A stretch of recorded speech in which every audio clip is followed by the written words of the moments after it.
If you're a believer, your voice is a tool that God uses to reach people, to bring them into the kingdom. I've had more people reach out in the past month than ever before, and not for any sort of communication coaching for business or sales, but specifically people that want to share their faith.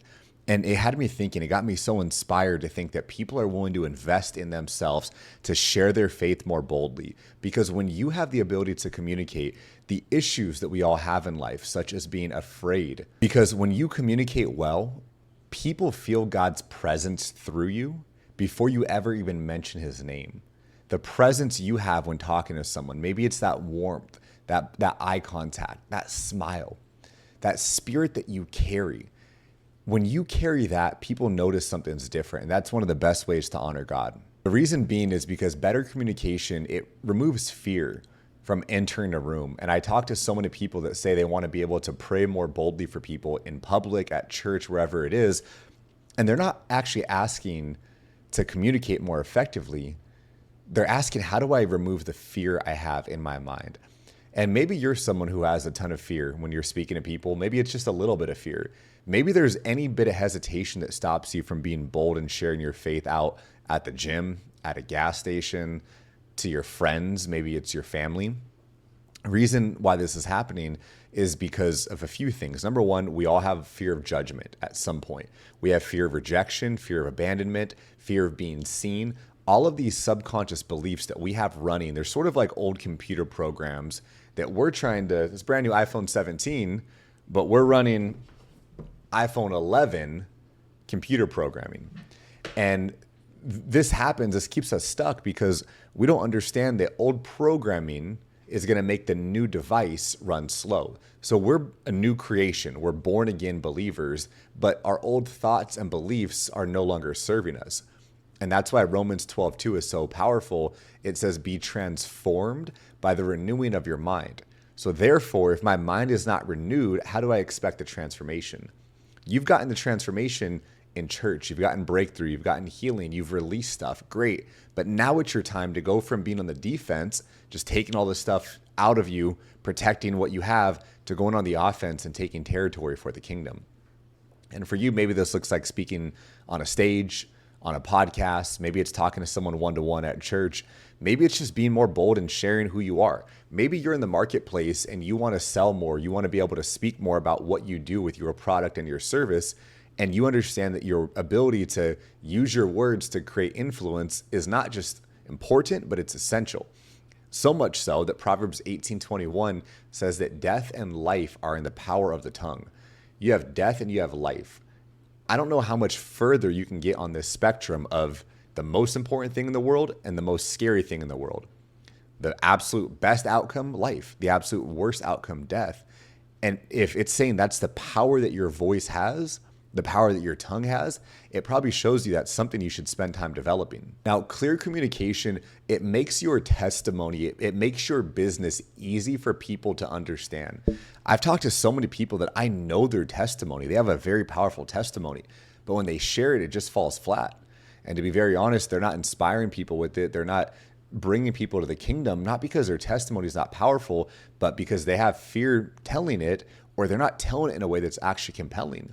I've talked to so many great kingdom entrepreneurs that have a great product, a great service. They believe in what they do, and so do I, but they can't clearly explain it to someone they don't know, either through a piece of content like this, talking to someone in person, or any capacity where they're networking. It now falls flat because of their inability to express what it is that they do. And so all of this stuff, these are just different examples of why you need to spend time developing your craft. Because for me, I teach sales. I've done sales for the longest time. Okay, great. I can do sales. I can be on the phone selling all day. But if I don't know how to explain to someone, hey, I teach sales, I'm not going to get a client in for that service. Because your ability to do the thing in business, let's just say you're a plumber, your ability to do the thing and your ability to explain what you do are completely different. The first one, you explaining what you do, that's your marketing to then deliver on your product or service. That missing gap in the middle is your ability to sell it. But you marketing it and you selling it comes down to you being able to articulate it.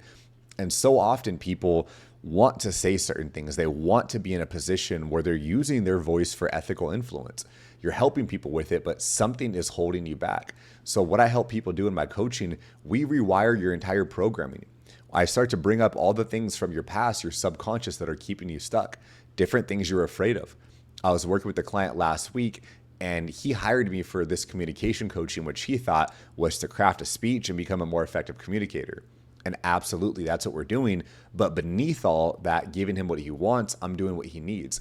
And we uncovered he had a ton of guilt and shame from years and years and years ago. We cleared and released that, and immediately he felt that shift. And now he's able to deliver his message more powerfully. Also, speaking with confidence, it helps you step into your calling instead of just seeing other people step into theirs. Because there's so many great opportunities that are on the other side of you being afraid to ask for them. It says you have not because you ask not. And so often we disqualify ourselves from serving on that ministry team, from talking to someone we find attractive, from networking or promoting our business, because we're afraid and we don't know how to use our words in a way that makes sense, that people want to know more about it, or that shows the value in who we are. If I'm going to be serving on a ministry team, if I'm going to be helping someone in sales, doing a podcast, I need people to see the value that I bring to the table. And a lot of times we have this fear of like, I don't want to be too salesy. I don't want to be too pushy. I don't want to be too direct. And so we try to go about things in this weird backwards way. Hey, if there's ever an opportunity open, right? And even notice my body language. Oh, if there's ever an opportunity, hey, I just want to put my name out there. Or, hey, yeah, so I do coaching too, but yeah, just let me know if you want to do it. And all of this stuff, we're disqualifying ourselves. We're removing our seat from the table that God has clearly given us. But your ability to communicate, it allows you to say, my seat is here and here is why. And when you can do that, it makes you powerful in any room that you walk into. And on a relationship level, stronger communication leads to more intimate, deeper relationships with your friends. There's something so simple of just showing honor, saying, hey, you know what, man? You saying that really encouraged me. And this happened today, actually, where someone that I know at church, he delivered a good message. And I've heard him a few times before, but today was exceptionally good. And he's not a pastor. This wasn't on the main church stage. It was in a separate room. And I said, hey, I've heard you speak before, but something about today, it hit different. I don't know what it is, but you had a certain power that you were speaking with that I really appreciated. And his very first thing he said, a lot of times we say thank you when we get a compliment. He said, thank you for telling me that. And the way he delivered it, I knew that he received it in a way where it was going to actually benefit him. And he said, I needed to hear that. So you have better relationships, you have deeper relationships when you can share what you actually feel without fear of how you come across. Now, speaking well, it allows you to share the goodness of God very clearly, whether you're doing it for just your own personal life, you're doing it in business with how good God is with your business and how great your service is. But more importantly, great communication, it doesn't need to be perfect. You don't need to remove all the ums, the likes, the ahs. Yes, I'll help you do that, but that's not needed for God to use you. Great communication starts with you understanding that communication you have going on in your own head, which we call that internal dialogue. That voice you have, the story that's been playing over and over and over again, whether good or bad. But when we can rewrite that story in a way that is empowering and that honors God and allows you to build your life and your business, everything starts to rise because you now can think clearly and you can speak articulately. So if this is speaking to you, if you're a service-based business owner, if you're a believer, you're a kingdom builder, and you want me to help you craft a story that truly sells who you are, whether it's your faith, your business, it allows you to ethically influence. You want to learn all the principles that I've spent the last decade learning, mastering, and teaching from leading 7- and 8-figure sales teams, teaching human behavior, why people do what they do, and effective communication. I want you to click that link in the bio. This is going to be a special offering that I'm not taking a ton of people on. It's very deep, intimate work.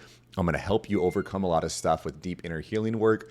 And we're going to craft a beautiful story that you can share over and over again to use it to be able to sell more people into your business or just life overall. Click that link below if this is you, and I'd love to hear from you. Bye-bye.